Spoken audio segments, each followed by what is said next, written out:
Wie lange sind wir schon zusammen? 8 Jahre. Was ist die Hauptstadt von Frankreich? Genf. Ich mache ein gutes Geschenk für meine Mom. Was? Ein gutes Geschenk für meine Mom. Ein Hund? Hä? Das fände sie toll. So ein Scheiß! Mit was fliegen wir auf den Mond? Mit einem Blauwal.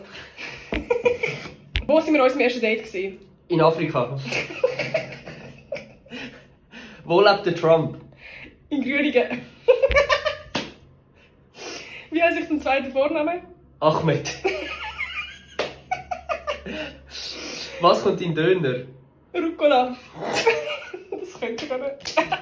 Was ist meine Lieblingsfarbe? Orange. Oh, ja, das ist Wo drin schwimmt ein Fisch? Im Orangensaft. Ein guter Grund zum Schluss machen. Jeder. Was? Mit was macht man ein Foto? Mit links. Mit was fliegt man ins Weltall? Mit einer Gurke. Warum braucht man eine Brille? Weil man schlecht schaut. Ist das dumm? Das ist So blöd.